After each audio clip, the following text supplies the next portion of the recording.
저는 떡과 포도주라는 그런 제목으로 오늘 말씀을 드리려고 합니다. 제가 늘 고민했던 것이 예수님의 비유법을 보면 참 하나도 거짓된 게 없다는 겁니다. 소금이 맛을 잃으면 무엇으로 짜게 하리요?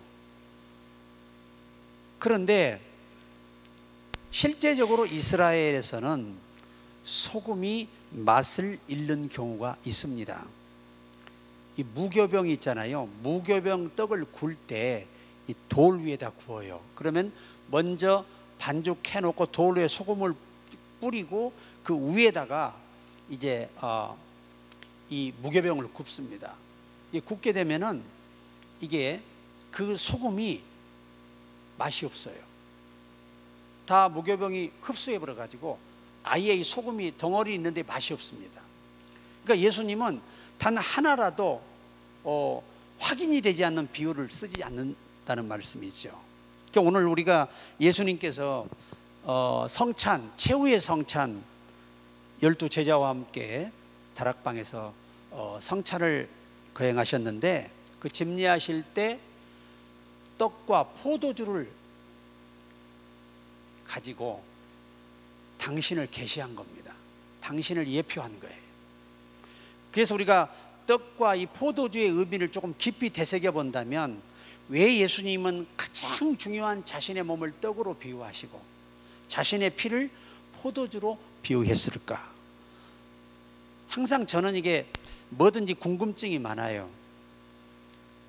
확실히 알고 싶은 거죠. 그래서 당시의 그 전승이라든가 당시의 그 떡에 대한 그런 문화, 풍습, 또 이 포도주에 대한 부분들을 제가 좀 살펴보았습니다. 자, 우리가 이 무교병을 어떻게 만드느냐? 무교병은 이 부풀리지 않은 거예요. 발효시키지 않은 겁니다. 그러니까 이스라엘 백성이 출애굽하면서 너무 급하고 시간이 촉박하니까 이것을 발효시켜서 해야 맛이 있는데 그냥 반죽 그대로 그냥 바로 구운 거예요. 뭐 하나 섞지 않고. 요것이 무교병입니다. 그러니까 이스라엘 백성들이 급하게 여호와께서 명령하셨잖아요. 그러니까 반죽해서 발효하려면 하루가 걸려야 되잖아요. 그 시간이 없어요. 왜? 바로 새벽에 출애굽해야 되니까. 이런 급박한 상황에서 오늘 이 본문의 말씀에 핵심적인 부분들을 짚어가는데 오늘 그 예수님이 성찬에 썼던 그 빵이 무교병이에요. 유월절의 예언을 성취하는 거기 때문에 무교병을 떡을 구워서 그러니까 아무것도 섞지 않고 발효시키지도 않고 그 자체의 밀가루를 그냥 그대로 구워서 만든 빵입니다. 그것으로 이제 성찬에 자신의 몸이라고 말씀하셨어요. 섞이지 않았다는 건 뭘 의미하느냐? 죄가 없다는 말이에요. 흠이 없다는 말이에요. 그리스도는 흠이 없고 죄가 없으신 그 몸으로 우리 죄값을 대신 치르셨다는 거예요. 죄 없는 분이 대신 죄값을 치렀기 때문에 우리 죄가 사해지는 겁니다. 자, 그런데 구약에는 무교병이 이스라엘 백성들이 애굽을 떠날 때 정리하면 급하게 갑자기 여호와의 명령이 떨어졌잖아요.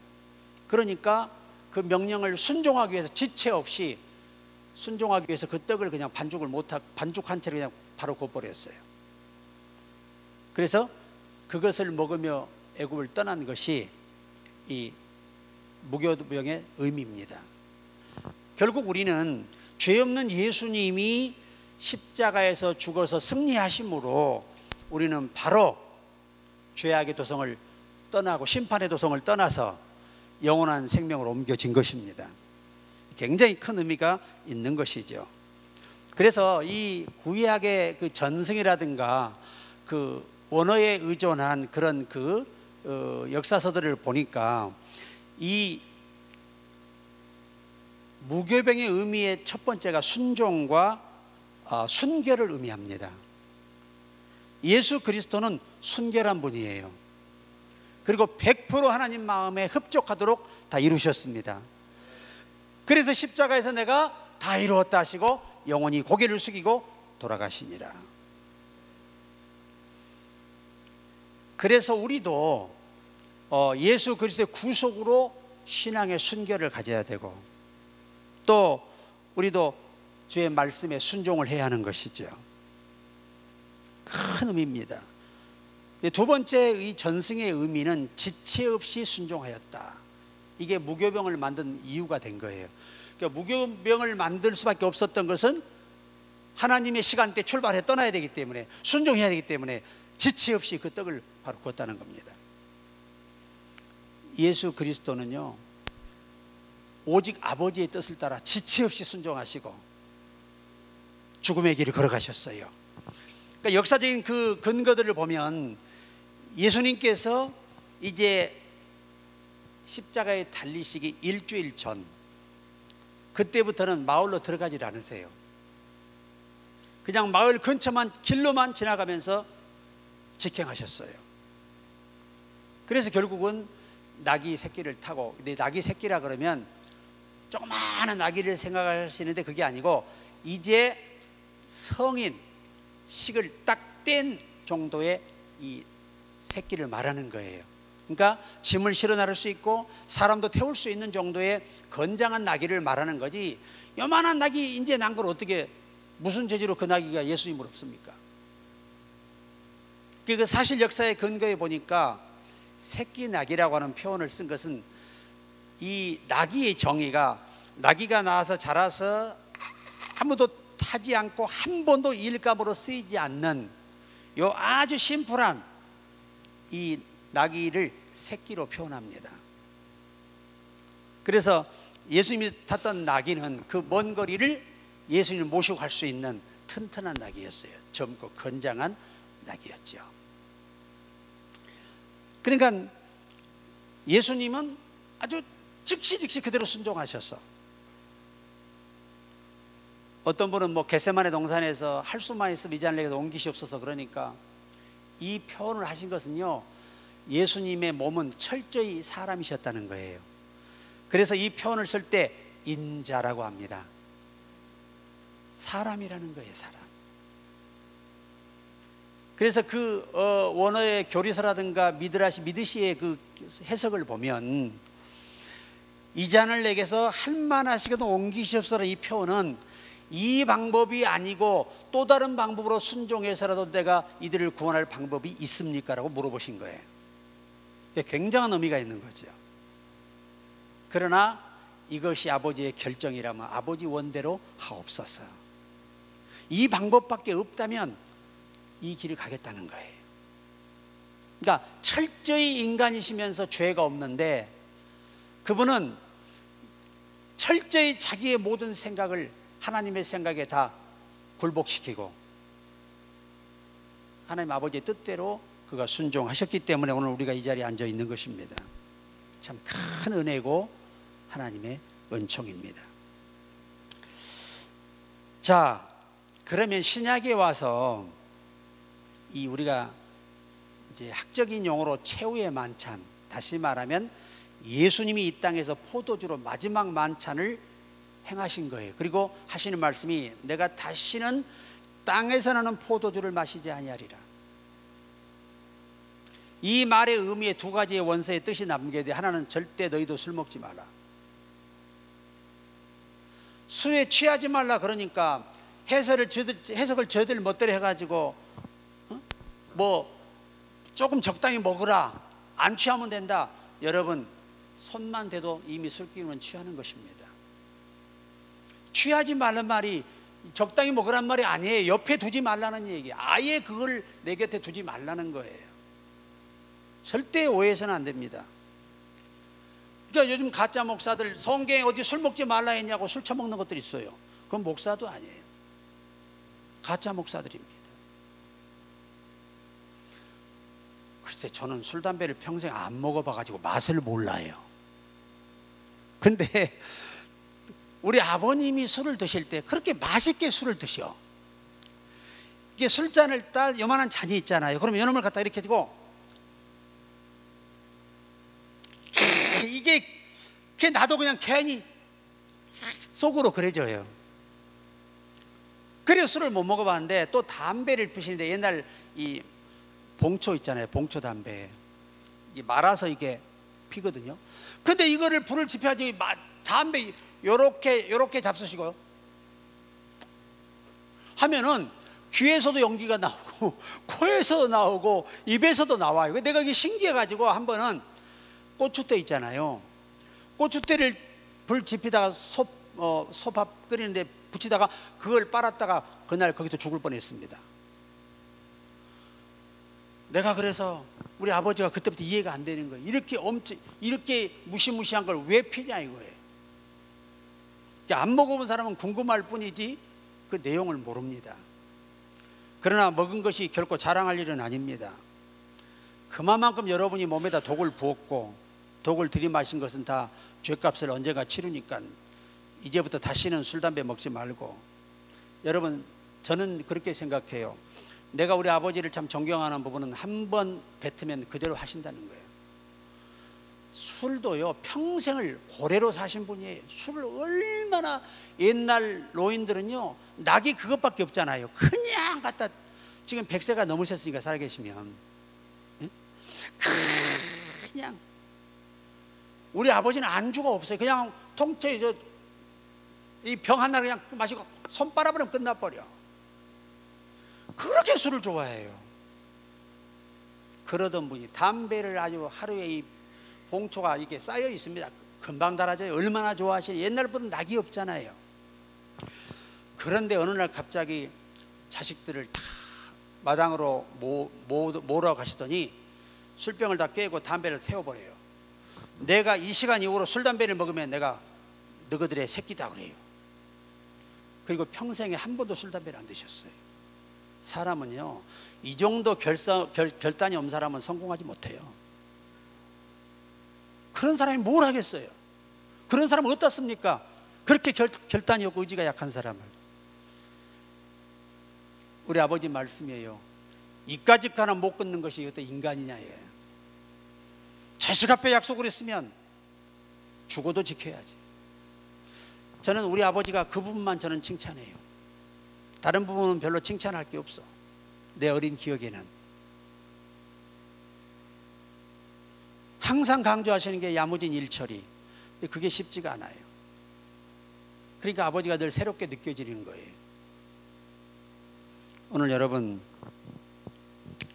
우리가 꼭 기억해야 되는데, 예수님께서 이 최후의 만찬, 참 대단한 사건입니다. 거기서 내 몸이 떡이고 이 포도주는 내 피라고 말씀하셨어요. 자, 중요한 간을 제가 발견했는데, 이 원어를 번역하다가 문법에서 발견한 거예요. 포도주와 떡은 새로운 어떤 법을 제정할 때 의식적으로 거행하는 겁니다. 그래서 혼인집에도 포도주와 떡이 항상 있어요. 뭘 의미하죠? 새로운 부부가 이제 하나 되는, 가정을 이루는 이 법이 제정되는 거예요. 부부로 하나가 되는 이 법이 율법에 의존해서 제정이 되는 겁니다. 그래서 혼인잔치에는 언제나 포도주와 떡이 있는 거예요. 그리고 구약에는 언약이 상황에 따라서 돌을 세워놓고 언약하기도 하고 기름을 부어서 언약하기도 하고. 그러니까 이스라엘의 왕들이 포도원을 그렇게 욕심을 내요. 그래서 멀쩡한 사람 주인을 죽이고 이세벨이 그걸 뺏어오는 걸 보세요. 그러니 저주받잖아요. 결국은 이 포도주의 이 역사는 대단히 큰데, 오늘 이 최후의 만찬은 새로운 법을, 혼인잔치의 포도주와 이 떡은요 부부가 서로 교환해서 먹여주고 하나가 되는 의식이에요. 부부가 되는 걸 정식적으로 하나님 앞에서 법으로 제정하는 겁니다. 우리나라는 법을 제정할 때 호적을 만들잖아요. 혼인관계 증명서가 바로 그 법을 제정하는 거예요. 이와 같은 효력인데, 예수님이 제자들에게 떡과 포도주를 나누신 것은 내가 나로 인해 너희들에게 하나님 아버지로부터 새로운 법이 결정되었다는 겁니다. 이것은 두 번 할 수 없는 거, 한 번 제정되면 그대로 유효하다는 거예요. 그 제정이 어떻게 되느냐? 내 몸과 내 피를 아버지께 바쳐서 너희를 살리는 새로운 법을 내가 제정받았다는 겁니다. 이 의식이 포도주와 떡을 나누는 거예요. 그래서 우리가 꼭 기억해야 할 것이 뭐냐면, 이 포도주, 이 무교병, 이것들을 우리가 이제 그 효능을 제가 이제 보니까, 그 전문가들이 이렇게 남긴 걸 보니까, 이 무교병 떡이 있잖아요. 이 소화가 안 되는 분들에게 소화가 잘 된답니다. 소화가 잘 돼요. 이 발효를 한 것들은요, 먹기는 편한데 위가 불편하대요. 위에 이 손상이 온다는 겁니다. 그러니까 우리나라 사람, 세계적인 사람들이 발효식품을 먹는 그 떡을 먹을 때, 빵을 먹을 때 그것이 위가 좋아지질 않아요. 그러니까 위병 환자는 절대 먹으면 안 돼요, 밀가루는. 바로 우리 예수님은 우리가 이해 안 되는 모든 것들을 이해되게 하시는 소화력 같은 그 효능이 예수 안에 있습니다. 그래서 내가 곧 진리다, 예수님만이 우리에게 바르게 깨우쳐 줄 수 있고 믿게 해줄 수 있는 거예요. 그 의미를 효능으로 표현한 겁니다. 두 번째가 알레르기가 감소된대요. 이 발효된 빵들을 먹으면 피부병 환자들은 아주 치명적이랍니다. 그런데 무교병 빵을 먹으면 알레르기가 최소화돼요. 그래서 우리가 막빵 구워서 드시는 게 좋아요. 밀가루 빵도. 거기다가 뭐 설탕을 넣고 뭐 이런 걸 넣게 되면 아주 치명적이죠. 그래서 이 무교병은, 이게 이스라엘 백성들은 이 무교병을 계속 먹질 않았어요. 발효식품을 먹는데 언제만 먹느냐? 이 유월절만 먹는 겁니다. 출애굽이 유월절이잖아요. 그리고 지금은 어떻게 지키느냐? 이들이 유월절을 어떻게 지키냐면, 유월절 날은요, 자기들이 싫어하는 음식을 먹어서 지난날 그 억압과 고통 속에서 해방되는 날을 기억한다는 겁니다. 그걸 더 되새기고 잊지 않기 위해서 그런다는 거예요.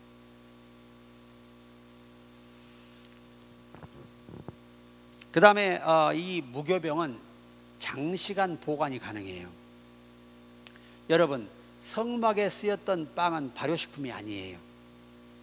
너무 신비로운 건 한 번 따뜻하게 이 구워놓은 것이 그 다음 교체할 때까지도 따뜻해요. 그러니까 이 빵을 굽는 기술을 하나님의 신이 그 굽는 내인에게 역사하셔서, 오늘날 여러분, 빵을 일주일 동안 따뜻하게 보존할 빵을 만드는 사람은 지구상에 없어요. 그런데 신비롭게 DNA로 내 족속을 찾았는데, 지금 제3성전을 눈앞에 두고 DNA로 찾은 이 제사장들은 일주일 동안 따뜻함을 유지하는 떡을 개발에 성공했습니다. 그러니까 하나님의 지혜가 아니면 불가능한 것이죠.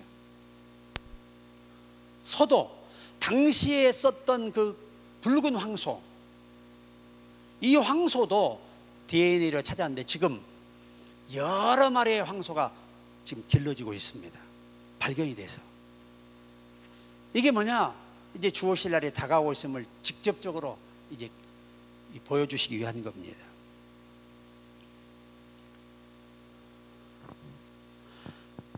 그 다음에 이 저칼로리, 무교병은 저칼로리. 칼로리가 높질 않아요. 특히 다이어트 환자에게 좋죠. 환자라겠다. 다이어트를 하시는 분에게 좋은 빵이죠. 이게 무엇을 의미할까? 이러한 것들의 이 효능을 종합해서 이 영적인 순결, 예수님은 영적으로 순결한 분이다, 육적으로도 순결한 분이다. 무교병이니까, 섞이지 않은 빵이니까. 그래서 성경에서는 이 전승에 정의하기를 무교병은 죄와 부패의 상징인 누룩을 제거함으로써 순결하고 깨끗한 삶을 상징한다, 이렇게 정의하고 있습니다. 그러니까 예수님은 깨끗한 분이다, 죄가 없는 분이다, 흠이 없는 분이다. 그 몸으로 십자가를 지셨다, 그렇게 정의하고 있습니다. 그러면 이 포도주는 대부분 우리가 포도주를 사용하는데 여러 가지 성경적 의미와 중요성을 가지고 있고 구약과 신약 모두에서 많이 언급되죠. 그 첫째 이 포도주의 예표가 뭐냐면 하나님의 축복이에요. 포도주는 종종 하나님의 축복과 풍요로움을 상징으로 항상 예표합니다. 구약의 예언을 통해. 이건 뭘 말하냐? 예수의 피가 우리 영혼의 모든 것을 채워주시고 넉넉하게 하시고 힘을 주심을 예표하는 겁니다. 그 다음에 약속된 땅의 풍요로움, 가나안의 포도가 얼마나 컸던지. 여러분 우리가 아시겠지만 이 노아가 방주에 나와가지고 포도 농사를 했는데 그 포도의 알코올 농도가 우리나라보다 3배 높거든요. 2배, 3배 높아요. 그러니까 몇 개만 큰 걸 따먹으면 어떻게 돼요? 그냥 알코올에 취해버리는 거예요. 그 취해가지고 결국은 자기 자식을 영원히 함을 저주해버렸잖아요. 그래 그들이 지금도 피부가 거먹고 지금도 소외당하고 살잖아요. 얼마나 이게 그 부모가 자식을 저주했다는 게 얼마나 안타까운 일입니까 사실. 이 포도주 때문에 사건이 많아요.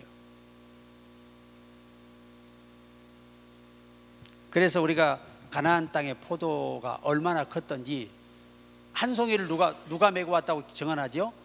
2사람이 메고 왔어요. 한 송이가. 지금은 한 요 정도 된 것은 있어요. 지금도 이렇게 큰 거 요 정도 되거든요. 그것도 혼자 들기 여성들은 잘 못 들어요. 무거워서. 우리는 쫙 들지. 근데 그 역사적인 그 후예들의 증언을 보면 그 전에는 포도 한 송이가 50kg에서 30kg에서 50kg 정도 되는 그렇게 큰 포도가 열렸다는 거예요. 가지에. 그러니까 땅이 얼마나 기름진가를 알 수 있는 거예요. 그래서 젖과 꿀이 흐르는 땅이라 그러는 겁니다. 물이 많고 농사가 풍성해요. 가나안이.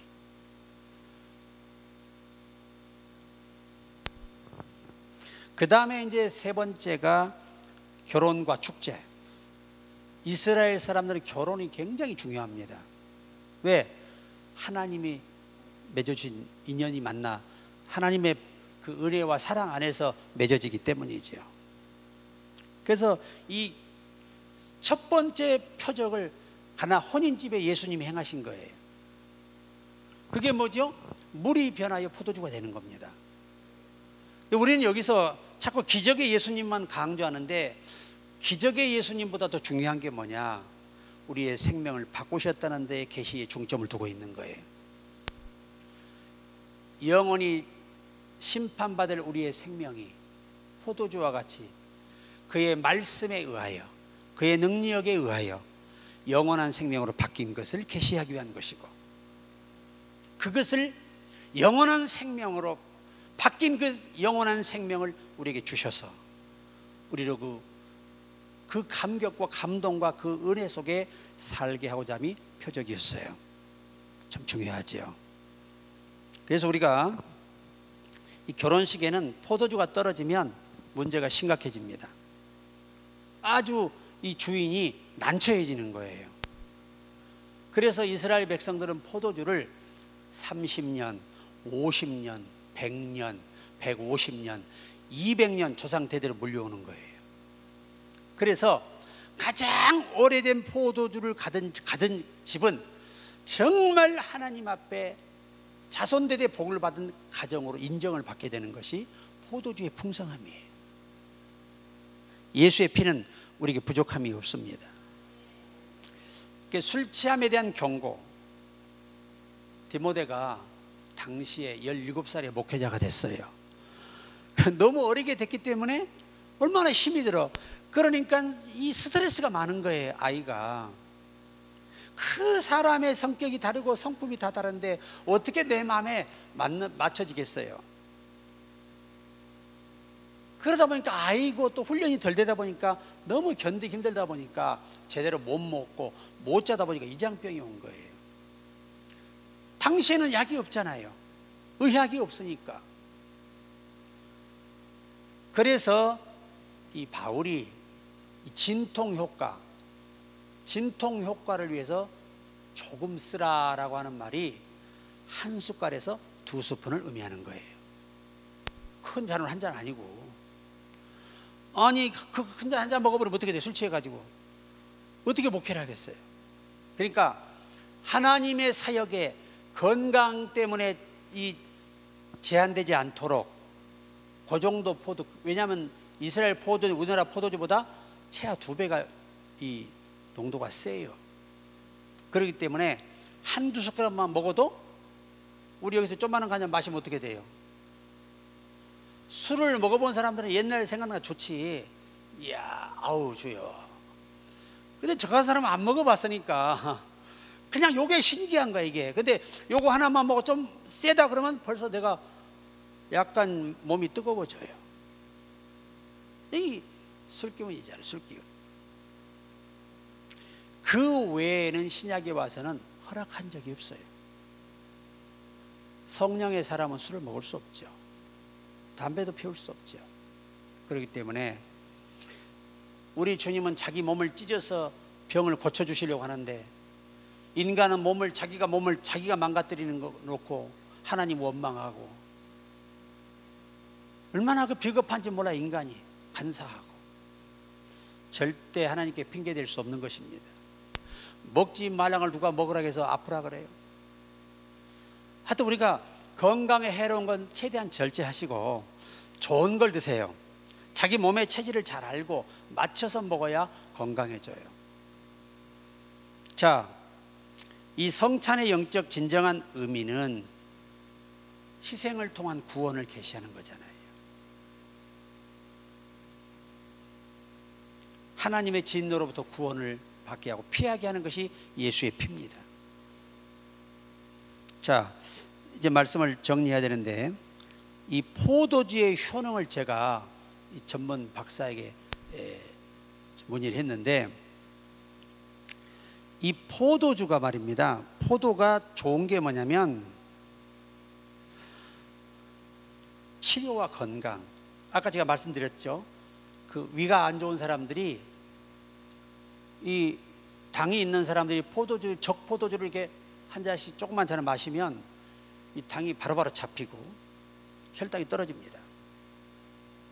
그러니까 이 피가 좋긴 좋아, 그죠? 예수의 피보다 더 좋은 효능이 어디 있어요? 이 피는 모든 죄를 사하고 모든 병을 고칠 수 있습니다. 그 다음에 이제 심리적 안정. 이게 예전에 IMF 때요, 아시겠지만 얼마나 많은 분들이 정신병원에 간 줄 아세요? 그 순간에 사업의 실패에 대한 충격을 이겨내지 못하고 아주 그냥 정신병원이 마비 상태가 왔어요. 포화 상태가 왔어요. 그때 이 정신병원에 안 간 사람들이 누구냐? 술 먹었던 사람들이에요. 그 순간에 믿음은 없고 미쳐버릴 것 같으니까 그냥 안 먹던 술을 그냥만 마시면서 잠이 들어가지고 이 정신질환에서 벗어날 수 있어서 충격이었어요. 그런 일도 있었어요. 그만큼 이 알코올 성분이 이 심리적 안정, 이 뇌의 모든 이 세포를 다 마비시켜 가지고 안정을 줘서 2급한 상을 넘겼던 우리나라의 IMF의 아픔이 있고, 그 다음에 세 번째가 이제 혈액순환이에요. 하여튼 막혔던 혈관이 뚝뚝 뚫려서 건강해집니다.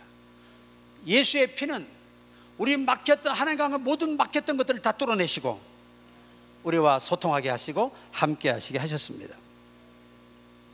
그 다음에 이제 영양이죠. 영양. 이 에너지라고 표현합니다. 우리가 기름도 에너지, 전기도 에너지예요. 전부 다 에너지. 주파수 다 에너지입니다. 주파라든 게. 오늘 예수의 피는 주파수와 같아요. 그 피를 믿는 자에게 놀라운 피의 효능이 영혼의 모든 소용돌이로 역사가 나타납니다. 그 다음에 상처 치료. 이스라엘 백성들은 상처가 나면 바로 포도주를 상처에 부어요. 그러면 독성이 이 뭐가 균이 다 죽어요. 당시에는 이 포도주가 최고의 치료제였죠. 예수의 피는 우리의 상처난 모든 마음과 영을 치료하십니다. 자, 결론이 뭐냐? 그래서 이 무교병을 주시면서 이것은 내 몸이니 받아 먹으라는 겁니다. 포도주를 주시면서 이것은 나의 피라고 하십니다. 오늘 예수 그리스도의 성찬에 참여하는 저와 여러분은 무고하신 예수께서 우리 죄를 대신해 십자가를 지시고 피 흘려 우리 죄를 사하신 거예요. 자, 보세요. 이것만 알고 끝나면 됩니다. 성찬에 참여하시면 됩니다. 떡은 몸에 모든 조직에 들어가서 영양소가 되어줍니다. 굶으면 모든 조직의 기능들이 다 약해져요. 그리고 너무 굶으면 죽지요. 그래서 우리는 주기적으로 끊임없이 이 떡을 먹어줘야 돼요. 떡은 기력의 문제입니다. 떡을 먹어야 힘이 생겨요. 그러니까 예수님을 영접하고 함께함을 믿고 동행하면 우리는 강력한 하나님의 사람이 됩니다. 그런데 떡의 한계와 왜 포도주가 필요하냐? 이 포도주는 떡 속에 있는 모든 이 바이러스, 내 몸에 해가 되는 것들을 다 처리합니다. 그리고 모든 이 기능의 개통들에 다 막혔던 것들을 뚫어내서 건강하게 하는 겁니다. 예수의 피는 하나님과 인간관계가 죄 때문에 막혔던 것들을 다 뚫어내시고 우리를 강건하게 하시는 겁니다. 그래서 우리 죄를 씻기는 예수의 피밖에 없는 거예요. 오늘 성찬에 참여할 때 예수께서 이렇게 희생하셔서 우리를 구원하셨구나 감사하며, 나도 이제 주님을 위해서 내가 헌신하며 살아야겠다는 결단에서는 오늘 이 예배, 성찬 예배가 되기를 주의 이름으로 축복합니다.